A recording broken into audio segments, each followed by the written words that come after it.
Ellen Gould, good morning to you. Good morning. Nice to chat with you.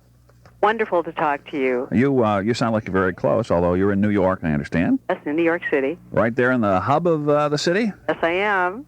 In the middle of theater town. What a glorious town that can be sometimes. I actually like it. Other people say that it's a nice place to visit, but, I always feel that way about every place else. It's kind of you run across strange people there, that's for sure. Well, that's definitely true. I mean, this is the first time in my life I felt normal. Yeah? In fact, I worried about it. I thought when you're in the theater and the arts, you're not supposed to feel normal. You're supposed to be weird. But when I came to New York, I was totally normal. I think maybe there are the same kind of people you find in New York all over. It's just when they get in New York, they're less inhibited, maybe. I think so. And they tend to show exactly how they feel. Yes, definitely true. Definitely true. Maybe that's it. Ellen Gould is a performer, an author, and a composer. And in fact, you have written a show which is going to be on public television on December 1st. Yes, that's right.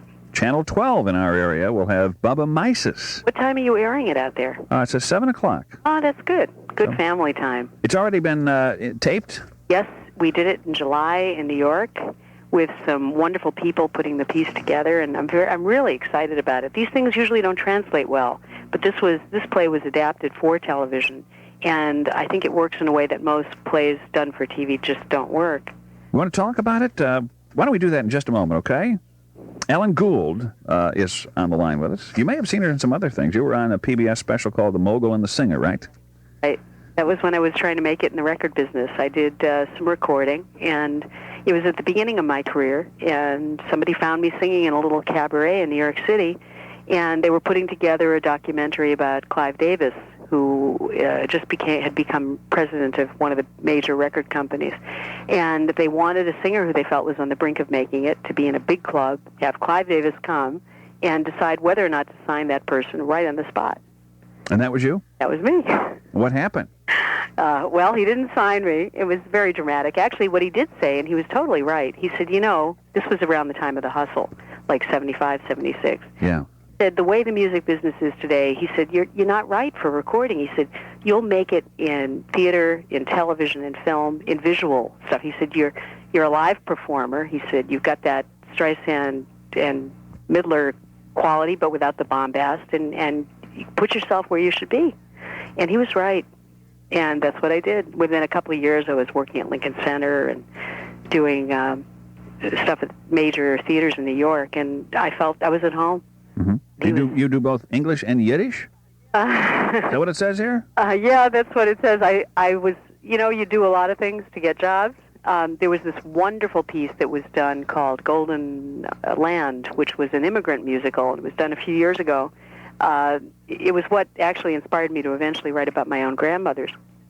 Which is what this show's about. That's right. Right. Initially, that show was in Yiddish, and I didn't speak any Yiddish. I'd heard it at home from my grandparents, but, it was a familiar language, but I didn't know it. Mm-hmm. And so I learned 3 parts because I was understudying 3 major roles in transliteration. I memorized by rote this other language. By the time I got finished, I really almost knew how to speak it. Yeah. I wonder if any of it really appears in our language today. It sort of does. English adopts other languages sometimes, doesn't it? Totally. I mean, let's see, what word would be there? A lot of the words I'm thinking of you can't say on the air. But I think there's a great book called The Joys of Yinglish. Yes, that's right. Out, and dealt with Yiddish. That's right. Oy vey. Oy. Oy vey. Oy. That's definitely brought in from the Yiddish, and... what does that really mean? If somebody's excited, they go, oy vey, right? Yeah, I don't know what it means. I think it means, oh, me. Oy. Oy, like feels right. Golly or something like that. Oh, feels like what? Somebody else might say golly. Yes, exactly. Or wow. Gee whiz. Oy. But it's more like when things go wrong. That's right. Kvetch is another word. I don't know if you've heard that word. What's it called? Kvetch. It's a very difficult word to say. KV with nothing in between. Kvetch. Okay, and that's something. Annoy is a kvetch. When something difficult happens to you, you spill your coffee. You go, oy, that's kvetching. I like that. And there's another word called chutzpah, right? Oh, very good, but it's chutzpah. Chutzpah. Okay. Can you do that one? Chutzpah. Very good. And that's when you really have more nerve than is good for you. You have a lot of chutzpah to try and say that word because that's a tough word. Chutzpah. I said, well, I think it looks like it's spelled with a K, isn't it? It's actually a CH, and it's got that That's right. That's right. that thing. It's got that thing in it. Say it once again. Chutzpah? Chutzpah. Chutzpah? That's it. That's great. You could short out a microphone doing that. Yeah, you have to be very careful about who you're near when you say a word. We're going to be back in just a moment. Ellen Gould is on the line. We're talking about Bubba Mises, which is going to be on December 1st on Channel 12. 7 o'clock in the evening. This looks like it's going to be a great show. You're the only one in it, aren't you? Well, yes, I'm the only one appearing, but I represent my two grandmothers, and frankly, when they perform, when I do them, literally, they do perform, they take over. Wow. One of my grandmothers. Do you have a little time right now? Well, let's save this, okay? Okay. Because it's about a 78-minute show, I understand. Yes, that's exactly right. And I want to ask you how you do that. Do you run through the whole thing when you tape something like this? All in one shot? No, what we did one pass. We did the whole thing in front of a live audience at the end, but we did 2 days of taping where we took it shot by shot like a movie. Okay. Well, it's a little different. Usually when people go, play for television, and then, it's boring. This was done. It was done almost like a film. And the guy who directed it has worked for years with Jonathan Demme, who did Silence of the Lambs in Philadelphia. And it's got just that little extra something.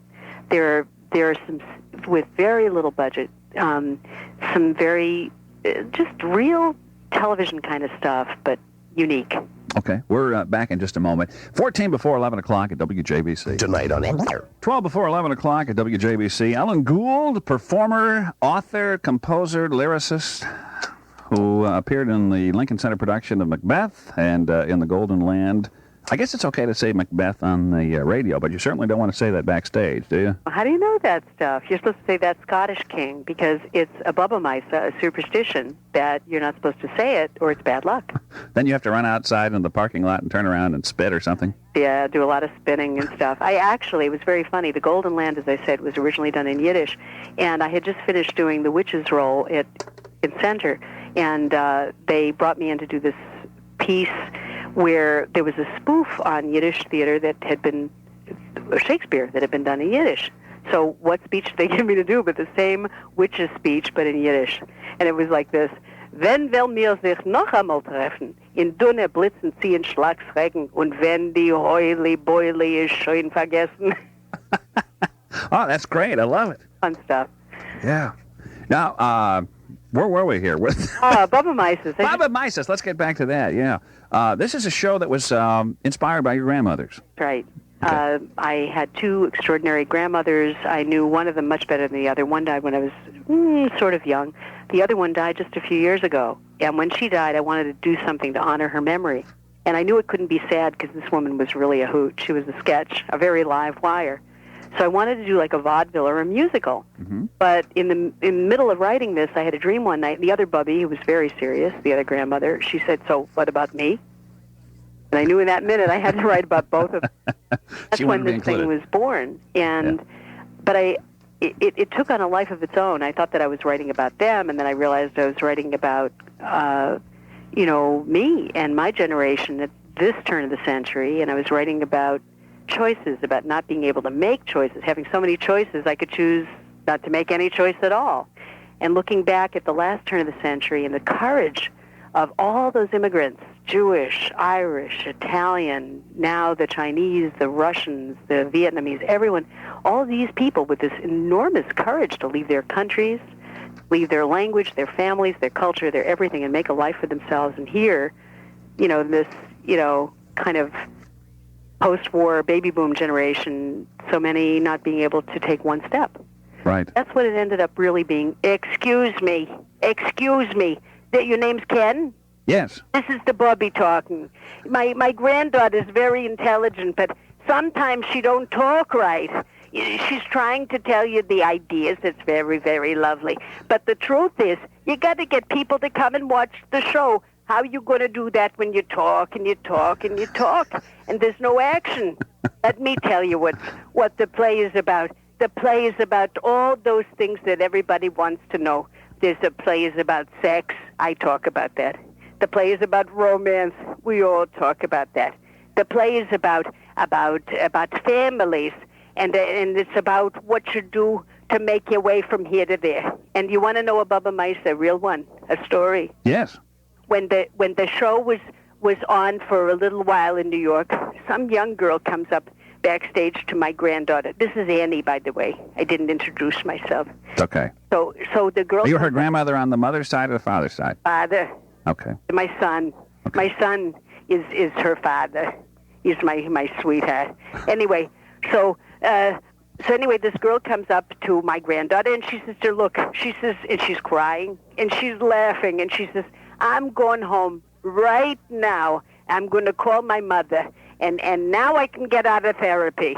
So you can tell all your people, everybody goes to therapy, and if you watch the show instead with your family, you save a lot of money. That's good. I'm glad you like it. That's great. Excuse me. This is the other grandmother speaking. Oh, I was hoping we'd hear from you. Thank you very much. I always come last because I'm a little shy, and I make a very careful choice of what I'm going to say, and I don't like to push myself. That's my nature. So Ellen's mother is your daughter. That's exactly right. Good. That's exactly right. My name is Gittel, and I'm coming from Russia. I was there until I was 26 years old. And I was, don't talk about this too much in front of my granddaughter because I don't want to encourage her, but I was a revolutionary in Russia.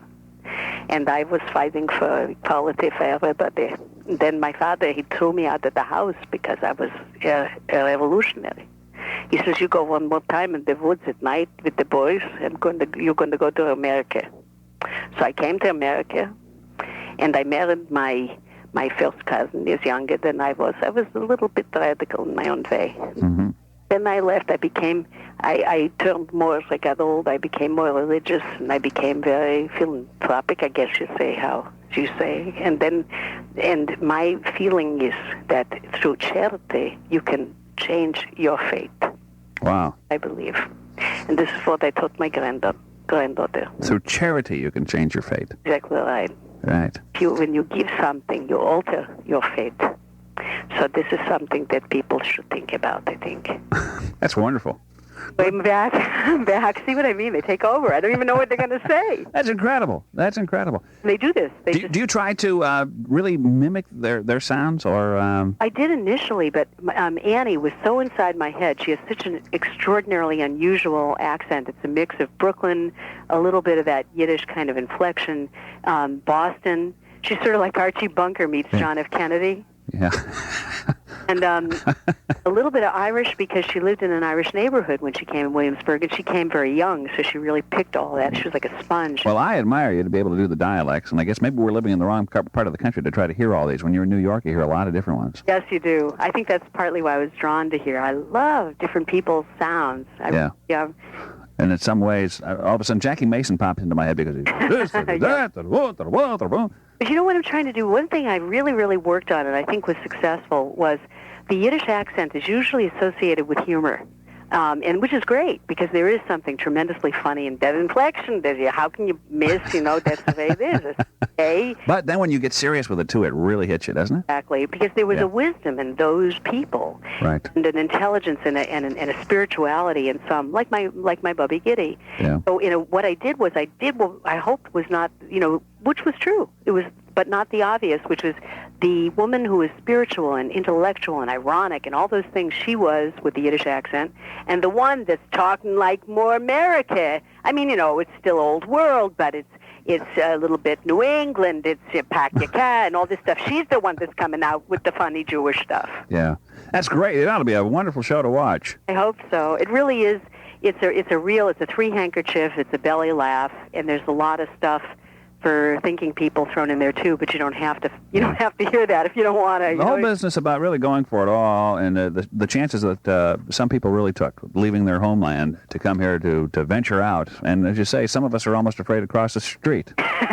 Well said. While we're here, Reason, but it's about fear and courage, and it is also about the family thing because there's something, we all live with something that we grew up with somewhere dimly in our minds. And in a therapeutic age, which I'm definitely part of, you kind of go back and uncover everything that was wrong, and then you go forward from there. You think that's the answer, but right. you forget to take with you the stuff that was joyful.